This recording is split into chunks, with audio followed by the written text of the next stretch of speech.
Parliament budget సమావేశాలు ప్రారంభమయ్యాయి. తొలి రోజు లోక్సభలో నీట్ లీకేజ్ పై వాడివేడి చర్చ జరిగింది. విద్యా వ్యవస్థను మోదీ ప్రభుత్వం నాశనం చేస్తోందన్నారు ఎల్ఓపీ నేత రాహుల్ గాంధీ. మరోవైపు నీట్ పరీక్షలో ఎలాంటి అవినీతి జరగలేదన్నారు కేంద్ర మంత్రి ధర్మేంద్ర ప్రధాన్. సుప్రీంకోర్టులో విచారణ జరుగుతోందని, త్వరలోనే నిజాలు తెలుస్తాయన్నారు.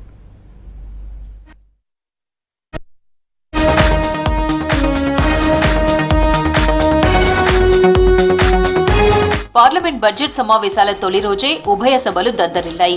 అధికార పార్టీని ప్రజా సమస్యలపై విపక్ష నేతలు నిలదీశారు. యూట్ నీజీ ఎగ్జామ్ లీకేజ్ పై లోక్సభలో హాట్ డిస్కషన్స్ జరిగాయి. ప్రభుత్వ అసమర్థతతోనే లక్షలాది మంది విద్యార్థులకు అన్యాయం జరిగిందని విపక్షాలు కేంద్రాన్ని నిలదీశాయి. దేశ అభివృద్ధిని కొన్ని రాజకీయ పార్టీలు అడ్డుకుంటున్నాయన్నారు ప్రధాని నరేంద్ర మోదీ. ఎన్నికలు అయిపోయాయని, రాబోయే 5 ఏళ్లు దేశ అభివృద్ధి కోసం కృషి చేద్దామన్నారు. దేశానికి దిశానిర్దేశం చేసేలా బడ్జెట్ ఉంటుందన్నారు. 2047 లక్ష్యంతో తాము ముందుకెళ్తున్నట్లు చెప్పారు. రాజకీయ విభేదాలను పక్కన పెట్టి నిర్మాణాత్మక చర్చలో పాల్గొనాలన్నారు ప్రధాని మోదీ. 2.5 घंटे तक देश के प्रधानमंत्री का गला घोंटने का, उनकी आवाज को रोकने का, उनकी आवाज को दबाने का लोकतांत्रिक परंपराओं में कोई स्थान नहीं हो सकता है और इसका कोई पश्चाताप तक नहीं है, दिल में दर्द तक नहीं है। मैं आज आग्रहपूर्वक कहना चाहता हूं, देशवासियों ने हमें यहां देश के लिए भेजा है, दल के लिए नहीं भेजा है। ये सदन दल के लिए नहीं, ये सदन देश के लिए है।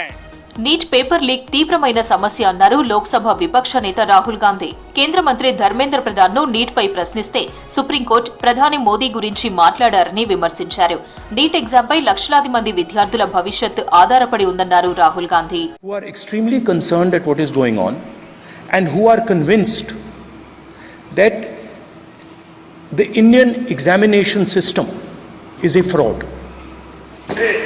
That is what is at stake here. Millions of people believe that if you are rich and if you have money, you can buy the Indian examination system. And by the way, and this is the same feeling that the people in the opposition have. రాజకీయ లబ్ధి కోసమే ప్రతిపక్షాలు neat రద్దుకు demand చేస్తున్నాయని మండిపడ్డారు కేంద్ర మంత్రి ధర్మేంద్ర ప్రధాన్.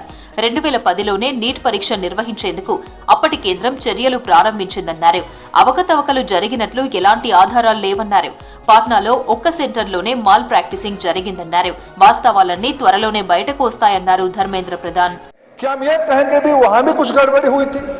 ऐसे आरोप करना, मैं देश की ग्रामीण इलाका, देश की एसटी एससी इस बार सबसे अच्छा परफॉर्मेंस करने वाले देश की एसटी एससी ग्रामीण बैकग्राउंड आर्थिक पिछड़े लोगों की है.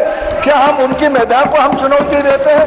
और बाकी रहा क्वेश्चन पेपर लीक की, सर मैं शुरू से मेरा एक स्टैंड रहा, राजनीति नहीं करना सर. सारे सूची है कितने बार उत्तर प्रदेश में क्वेश्चन पेपर लीक हुए. పేపర్ల లీకేజీల్లో కేంద్ర ప్రభుత్వం రికార్డు సృష్టిస్తుందన్నారు ఎస్పీ చీఫ్ అఖిలేష్ యాదవ్. కేంద్ర విద్యాశాఖ మంత్రిగా ధర్మేంద్ర ప్రధాన్ ఉన్నంతకాలం విద్యార్థులకు న్యాయం దక్కదన్నారు. కొన్ని పరీక్ష కేంద్రాల్లో 2000 మంది విద్యార్థులు నీట్ ను క్లియర్ చేశారని ఆరోపించారు అఖిలేష్. 2500 बच्चे पास हो गए हैं, सरकारी सीटें 30,000 हैं, कई सेंटर में 2000 से ज्यादा पास हो गए. कई प्रदेश के ऐसी जगह है जहां पर कुछ सेंटर से 600 से 650 से ज्यादा सबसे ज्यादा नंबर हैं.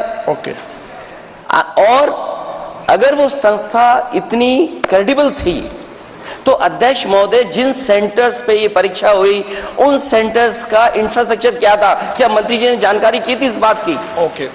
దేశంలో పెట్టుబడులు పెంచేందుకు ఈజ్ ఆఫ్ డూయింగ్ బిజినెస్ ను మెరుగుపరుస్తున్నామన్నారు కేంద్ర ఆర్థిక మంత్రి నిర్మలా సీతారామన్. లోక్సభలో 2023-24 ఆర్థిక ఏడాదికి సంబంధించిన ఆర్థిక సర్వేను ప్రవేశపెట్టారు. రేపు పార్లమెంట్లో బడ్జెట్ ప్రవేశపెట్టనుండటంతో ఆర్థిక సర్వేను సభ ముందుంచారు. బడ్జెట్ కు ముందు ఆర్థిక సర్వేను ప్రవేశపెట్టడం ఆనవాయితీగా వస్తోంది. మరోవైపు రాజ్యసభలోనూ ఎకనామిక్ సర్వే ప్రవేశపెట్టారు. శ్రీమతి Nirmala Sitharaman. Sir, with your permission, I rise to lay on the table a copy each of the following papers, both in Hindi and English versions. Economic Survey 23-24, Economic Survey 23-24 Statistical Appendix. Item number 4. దేశంలో అవినీతి, నిరుద్యోగం, ద్రవ్యోల్బణం విపరీతంగా పెరిగిపోయాయన్నారు Shiv Sena UBT MP Priyanka Chaturvedi. వ్యాపారాలు, ఎంఎస్ఎంఈలకు మద్దతు ఇవ్వడంలో, banking మోసాలను నిరోధించడంలో కేంద్ర ప్రభుత్వం ఫెయిల్ అయిందని విమర్శించారు. जिस तरीके से उनका